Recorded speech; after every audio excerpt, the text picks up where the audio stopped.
C'est grâce à sa température que les astronomes déterminent le rayon d'une étoile de cette dimension. On arrive à connaître la température de la surface de l'étoile à partir de sa couleur. Puis on mesure sa luminosité et en combinant tout cela, on peut déterminer quelle est la surface totale de l'étoile et à partir de là, son diamètre. Cela suppose que l'on puisse mesurer sa luminosité et connaître sa température à partir de sa couleur. La plupart du temps, elles ne sont que de petits points précis de lumière et il est impossible d'en savoir plus. Malgré tout, il existe de nos jours de nouveaux outils, les interféromètres, qui sont capables de percer à jour n'importe quelle petite source de lumière comme une étoile. Et dans certains cas, on a pu évaluer directement les dimensions de certaines étoiles.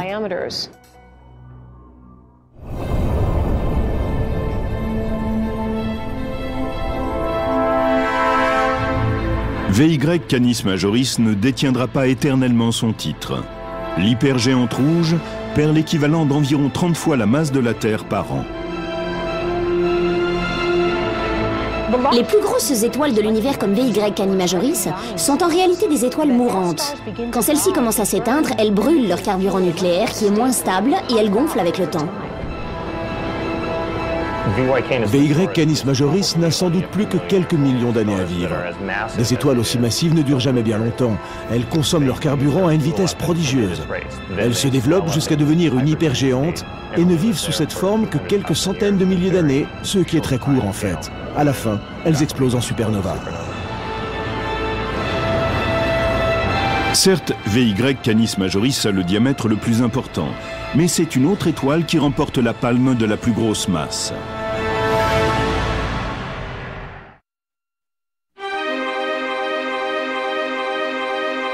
Dans le vaste monde des étoiles, beaucoup de concurrentes rivalisent pour remporter le titre de plus grande étoile de l'univers. Mais ici, la grandeur peut avoir deux significations. Lorsqu'on parle de la plus grande étoile, on peut vouloir dire deux choses. Soit qu'elle possède le diamètre le plus large, soit qu'il s'agit de sa masse. La masse indique la quantité de matière d'un objet. C'est comme si l'on calculait son poids en mesurant la matière contenue dans son corps. Selon certains astronomes, l'étoile la plus massive se situe dans la Voie lactée. Elle fait partie d'un système stellaire binaire connu sous le nom de A1. Il s'agit en fait de deux étoiles qui tournent l'une autour de l'autre en 4 jours. L'une de ces deux étoiles possède une masse d'environ 115 fois celle du Soleil.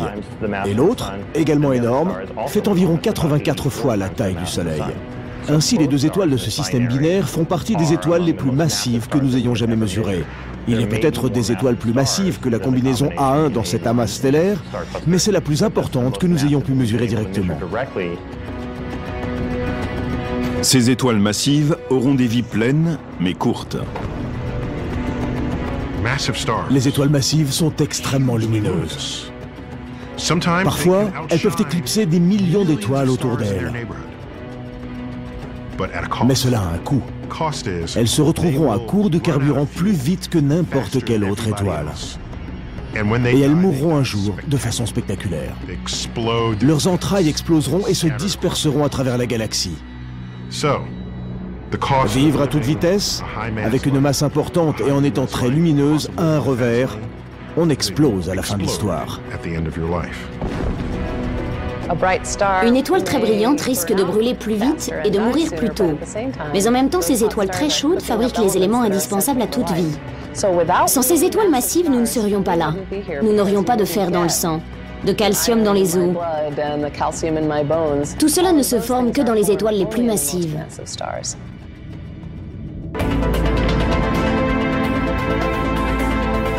Nous autres humains avons besoin de ces éléments essentiels issus d'étoiles massives. Mais nous avons aussi besoin d'une planète dotée d'une surface solide pour tenir debout sur elle.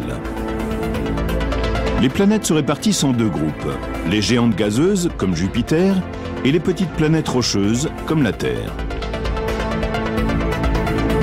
Dans notre système solaire, Jupiter est la planète la plus vaste, tandis que la Terre occupe la 5e place. Même si Jupiter règne en maître dans notre galaxie, il ne s'agit pas de la plus grande planète de l'univers.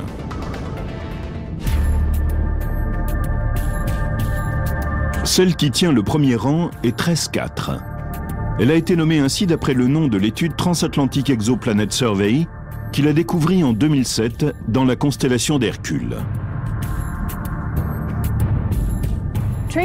La masse de TRES 4 est inhabituellement grande. On peut mesurer directement son rayon qui est exceptionnellement large. Il représente environ 70% de celui de Jupiter, alors que sa masse équivaut à 80% de celle de Jupiter.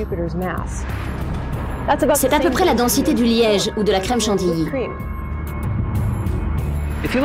La Terre est une planète rocheuse, très dense. Et même les planètes gazeuses géantes comme Jupiter, faites de gaz comprimés, d'eau et d'autres éléments chimiques, sont étroitement compressées. TRES 4, elle, ressemble à de la guimauve.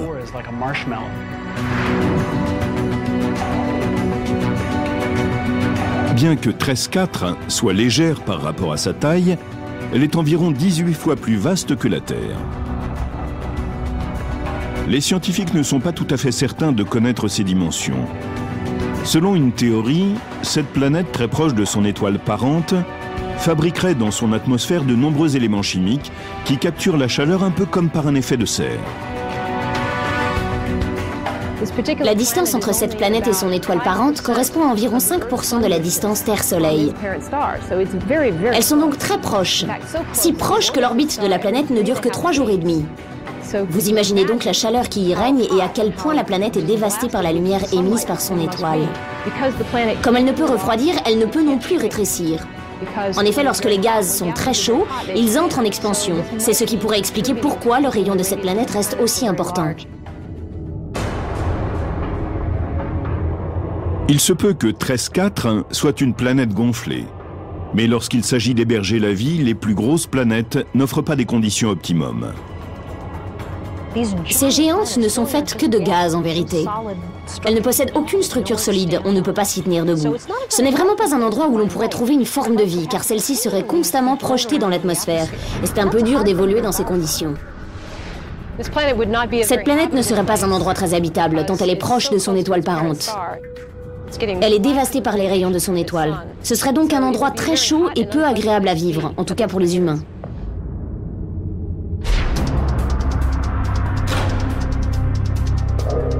Le rayon de TRES 4 est le plus grand que l'on connaisse à l'heure actuelle. Mais la planète pourrait perdre sa première place dans le futur. Les scientifiques découvrent de nouvelles planètes quasiment tous les jours. Il est donc fort possible qu'on en découvre une autre encore plus vaste. Les scientifiques découvrent également chaque jour de nouveaux astéroïdes. Il s'agit de corps rocheux qui ne se transformeront pas en planètes. Et le plus grand pourrait se trouver dans notre voisinage galactique.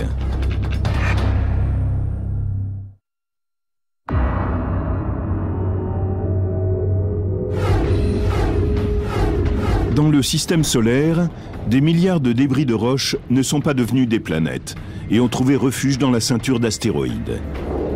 Certains ne sont pas plus gros que des grains de poussière, d'autres sont aussi vastes que des pays. Cérès est le premier astéroïde qui ait jamais été découvert et il reste à ce jour le plus grand d'entre tous. Il porte le nom de la déesse romaine des plantes et des récoltes. Cérès a un diamètre d'environ 1000 km. Il est donc presque aussi vaste que la Californie. Cérès est tellement grand qu'il contient 25% de la masse de la ceinture d'astéroïdes. Il est si gros que si l'on prenait tous les autres astéroïdes de la ceinture et qu'on les mettait ensemble, il ne serait que 2 ou 3 fois plus grand que Cérès. La taille de Cérès la met à part des autres roches de la ceinture d'astéroïdes. Le robot lunaire Apollo aurait besoin de 10 jours pour en faire le tour à une vitesse de 13 km/h.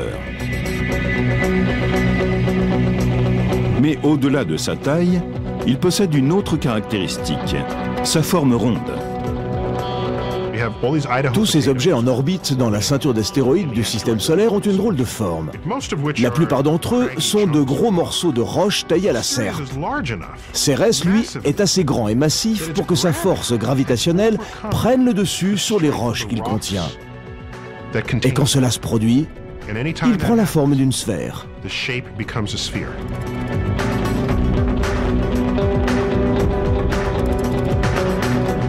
De par sa forme ronde, Cérès possède un double titre. Une planète, selon la définition courante, est un objet assez massif pour posséder une force gravitationnelle puissante qui lui permet de prendre une forme ronde. Donc, Cérès étant ronde, en plus d'être un astéroïde, elle est aussi une planète naine. À l'heure actuelle, nous ne connaissons que peu de choses sur la composition de Cérès. Nous savons qu'elle est faite de roches, mais il se peut qu'elle contienne également de la glace et peut-être même de l'argile à l'intérieur. La mission Dawn est sur le point de partir vers Cérès pour entrer en orbite autour d'elle. Les scientifiques emporteront avec eux toute une série d'instruments pour que nous en sachions plus sur la composition de cet astéroïde d'une dimension inhabituelle. Cérès est peut-être le plus grand astéroïde de notre système solaire, mais l'univers est vaste. Il est possible que lorsque nous irons explorer d'autres systèmes solaires, nous trouvions de plus grands astéroïdes que Cérès. Le système solaire comprend des éléments surdimensionnés. Sa planète la plus importante, Jupiter, possède la plus grande lune, Ganymède. C'est sur la planète Mars qu'on trouve le plus grand volcan, le mont Olympe. Il mesure 27 km de haut, ce qui fait qu'il est environ 3 fois supérieur au plus grand volcan que nous ayons sur Terre. Il est si élevé qu'en étant à son pied, on ne pourrait en apercevoir le sommet en raison aussi de sa courbure. Dans notre système solaire, donc, les objets monstrueux ont une grande importance sur la forme de l'univers.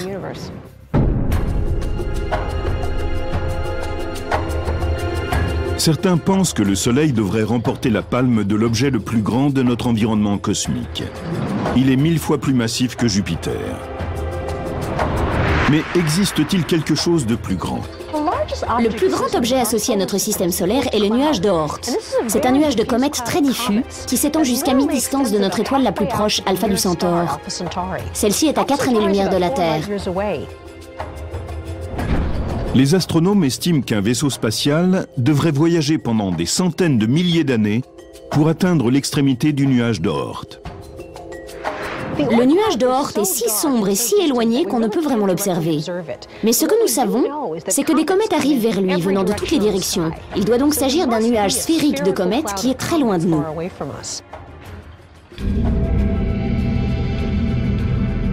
L'origine du nuage d'Oort demeure une énigme. Selon une théorie, il s'est formé très tôt dans le système solaire.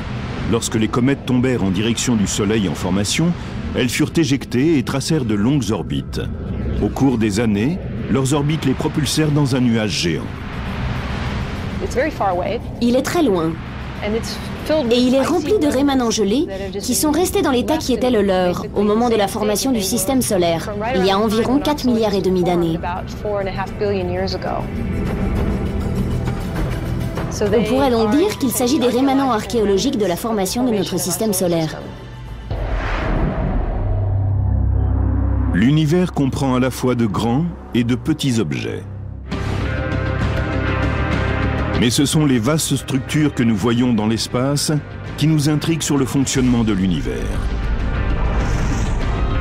Bien que les spécialistes aient découvert beaucoup d'objets d'importance, la quête de nouveaux monstres plus grands encore se poursuit. Les astronomes espèrent trouver encore de grandes planètes, d'énormes superamas, et en apprendre plus sur ce que nous avons déjà découvert. Au fur et à mesure que la technologie se développe, avec de meilleurs télescopes, de meilleurs détecteurs, de nouvelles sondes, nous sommes capables de voir plus loin dans l'espace. Et nous pouvons donc espérer découvrir des objets encore plus monstrueux que ceux que nous connaissons déjà.